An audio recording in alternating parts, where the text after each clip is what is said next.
tukaj lepo pozdravil. Kot vidite, je vzdušje v ekipi dobro, v reprezentaciji. Sezona se začenja. Pred nami je najprej Evropsko prvenstvo. O reprezentaciji bo pripravljeno ki govoril. Jaz sam upam, da bomo zdaj in nas čaka še nekaj prezentacij. Trening je bil dober, vse tako so povedali, tako da se nam za sezono ni bad. Kot veste, so letos pred nami predvsem olimpijske igre in tukaj se ne bi upal napovedovati rezultatov.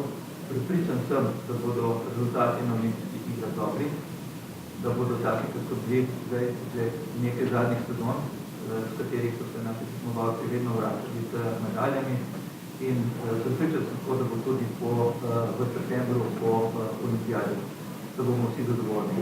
Kaj pa bo prišlo iz trija, vse bo se preseneti.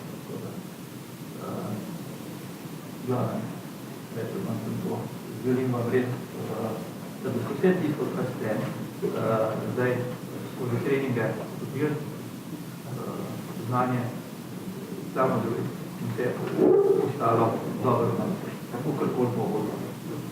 Tako da, hvala je res veliko želji za predvsem za dobrimi rezultati. Kaj pa bo Hvala. Kot ste verjetno tudi v materialih in tudi že v izdelnih dekvah videli, so tudi novi člani reprezentanci, ki bo gostovala na Evropsko prvenstvo, predvsem gre tudi za kajakaša Martina Albrehta in Martina Srabotnika in pa kanuista Blaža Zopa, ostale smo več ali manj že videvali tudi na evropskih svetovnih prvenstvih. Mogoče pa zdaj malo na prvenstvo. Ja, lep zdrav tudi moje strani. Zdaj, druga material z nekimi par osnovnimi informacijami, predvsem o sestavi ekipe, ki bo nastopala na Evropskem prvenstvu v Mikujašu in pa v programu prvenstva. Zdaj, na tem prvenstvu bodo nekatere ekipe še lovile zadnje olimpijske kvote. Mi smo, kar se kvot tiče, to uredili že na poletnem svetovnem prvenstvu, tako da na tem prvenstvu, kar se tega tiče, ni nekega posebnega stresa. Je pa to prvenstvo še tudi zadnja etapa v našem internem kvalifikacijskem sistemu za določitev imen, ki jih bomo predlagali Olimpijskemu komiteju za potnike za olimpijske igre. Tako da najbolj odprta zadeva je pri Urši Veri, nekaj več ali manj so stvari bolj definirane, teoretično je še odprta zadeva v kajaku, medtem ko bo tebu in pa pri kanuju pa potnika, kratko se že imamo. Zdaj, kar se samega Evropskega prvenstva tiče, zdaj, v zadnjih letih smo bili vedno uspešni na Evropskih prvenstvih, ne na zadnje temi brali naslov Evropskega prvaka z stoletnega prvenstva. Osvojali smo ekipne kolajne, tako da z visokimi cilji odhajamo tudi na to prvenstvo in jaz želim, da dejansko so imeli dobre rezultate, ki bodo potem tudi dobra popotnica za naprej v sezono, kjer kot je predsednik omenil, nas čaka glavna tekma na olimpijskih igrah. Imamo tudi v sezoni na koncu sezone za zaključek finale svetovnega pokala doma v Tacnu. Tudi cela serija svetovnih pokalov, tako da sama udeležba na svetovnih pokalih bo tudi prilagodjena pripravam na olimpijske igre, tako da na prvo tekmo igrejo predvidoma olimpijci ne bodo odsvetovali, ampak bodo lahko nastopili naslednji tekmovalci zraven izbirnih tekem.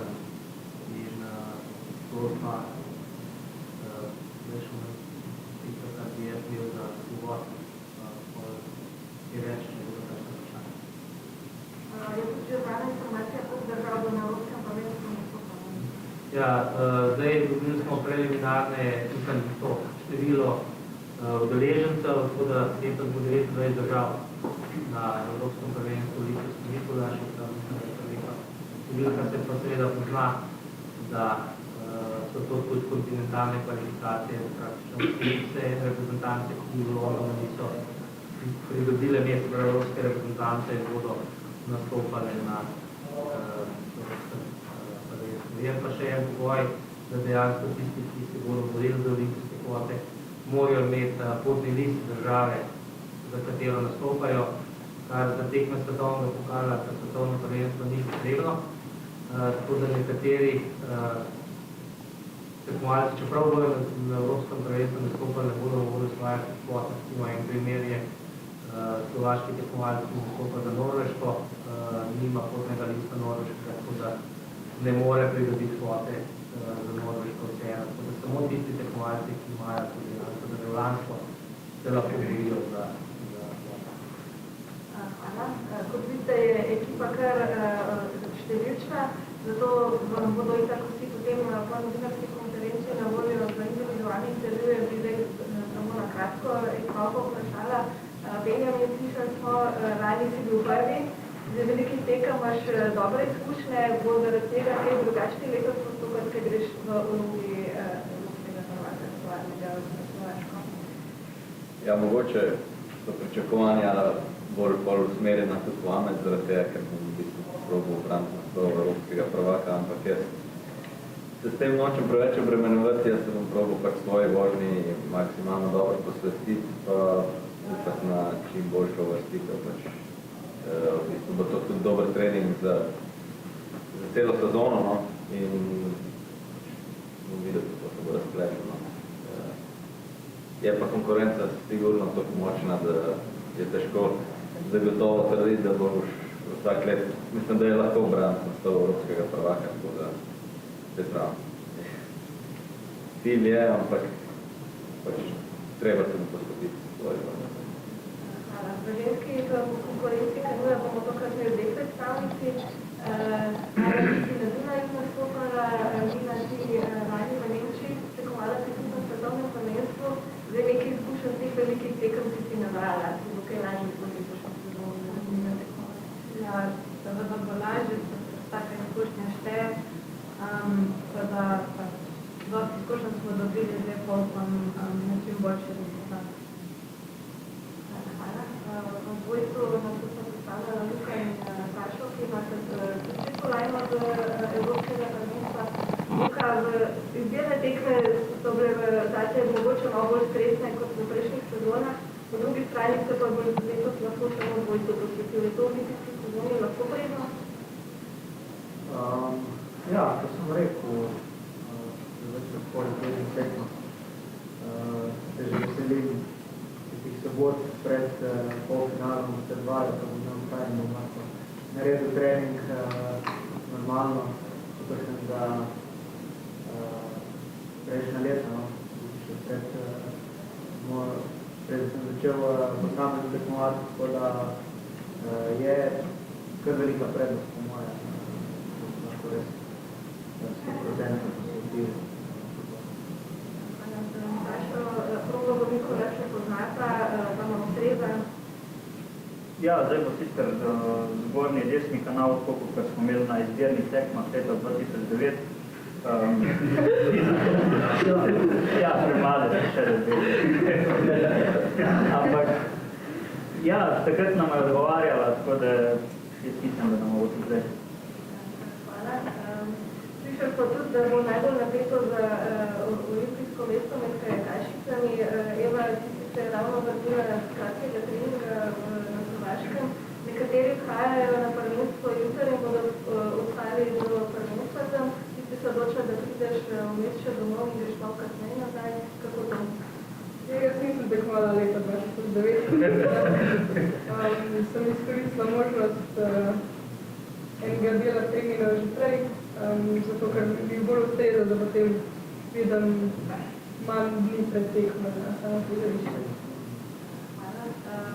Urša, nazadnje, ko je bilo evropsko prvenstvo na Slovaškem, si osvojila kolajno. Očitno ti je v Bratislavi res šlo. Zdaj bo spet na Slovaškem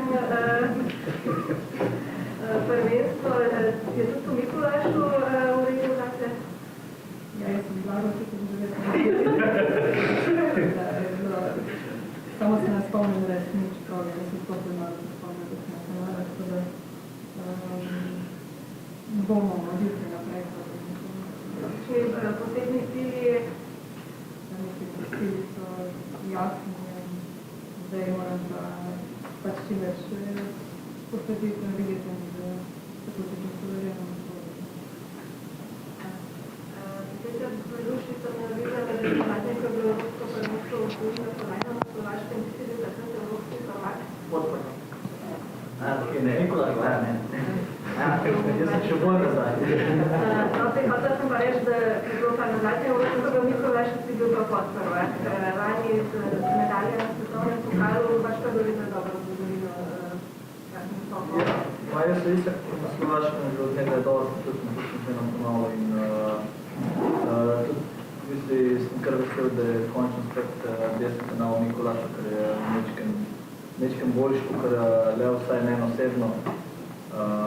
In res je, da nismo tam doslali že od leta, ne vem, vsaj jaz sem od leta 2011, ampak v bistvu že pomi čakam to Evropsko prvenstvo, kot so prvo velika tekma letošnje sezone, izbirni tekmo so šle mimo, tudi je znane. Vemo, ko nas čaka in pač jaz važno se dobro počutim. Kaj lahko pričakujemo, pa da imate vedno še kaj ekstra pobedov v svojih ciljih? Vse cilji so, jaz v bistvu, odkar sem se dobro počutim čovno, to je pač lani sred sezone prišel pošli rezultate bi boljši, na začetku sem malo dobil. Zdaj pač problemov zdravlja, to mi nimam nič, mislim, da ne moram potrkati, imam se tudi rekel. V Avstraliji sem imel dober trening, tako da pač jaz z istim cilj, ko sem bil včasih, v samem vrhu, grem tudi zdaj na vsako tekmo, vem, da sem na vsake tekmice sposobno kosati z vsemi in pač vožnji, ko jaz znam pokazati, da znam malo tekmo. Hvala. V bistvu takoj po koncu prvenstva na Slovaškem bodo pa sedmi na mirnih vodah v akciji, bo bilo Besta Zvedan v Nemčiji, kaj se bo dogajalo? Ja, jaz bi povedal še, dejansko tukaj Nina rekla še nekaj o naslednji tekmi, zdaj upali smo, da bomo imeli danes ta Josko Zakrajška tukaj, ampak je zdaj mladi očka pelal na zdravniški pregled Tinka, tako da prihodni teden, ja, prav po Evropskem prvenstvu Nikolašu je program v Duisburgu, kjer bodo najprej sredi tedna Evropske olimpijske kvalifikacije za mirne vode, v okviru teh tudi svetovno prvenstvo parakajakaštvu in pa v koncu tedna še prva tekma svetovnega pokala na mirnih vodah. Zdaj na evropskih kvalifikacijah bosta nastopila Jož Zakrajšek na 1000 metrov in Ivan Vidovič na 200 metrov v kajaku. Predvsem v Rejoštu nekako računamo, da bi bil v igri sta pridobitev še ene kvote za nastop na olimpijskih igrah v Riju. Na mirnih vodah eno kvoto imamo, kot veste, jo je osvojila lani na svetovnem prvenstvu v Milanu Špela Ponomarenko, tako da predstavnico tudi v mirnih vodah na olimpijskih igrah že imamo in zdaj se upamo še na predstavnika v moški konkurenci v kajaku. Zdaj na svetovnem prvenstvu parakajaku bo nastopil tudi Dejan Papčič, naš edini predstavnik v tej panogi. Pred 40 dnevi smo dobil veselo novico, da smo dobili tudi kvoto za nastop na paraolimpijskih igrah v Riju. Dejan je bil sicer v Milanu na svetovnem prvenstvu lani uvrščen na 7. mesto, prvih 6 je dobil kvote, vendar so po samem tekmovanju diskvalificirali tekmovalca iz Puerto Rica. Ta procedura pritožb za strani Zveze Puerto Rica je bila kar dolga, tako da so dejansko kvote dali šele ven pred kratkim in smo zelo veseli, da je Dejan po tej diskvalifikaciji prišel na 6. mesto, tako da smo potrebovali tudi kvoto za nastop na paraolimpijskih igrah. V koncu tedna je pa potem še svetovni pokal, prva tekma, kjer bo pa nastopala Špela Ponomarenko na 200 in 500 metrov, tako da bomo imeli v svetovnem pokalu potem 3 predstavnike poleg Špele še tudi Jošta in Patina, ki bosta že predtem nastopala tudi na kontinentalnih kvalifikacijah. Zdaj, na razpolago so samo še 2 mesti za Evropo na teh kontinentalnih kvalifikacijah, izmed tistih, ki še nimajo kvote, tako da naloga za Jošta in Tilna je kar zahtevna, tako da seveda pa vsi upamo, da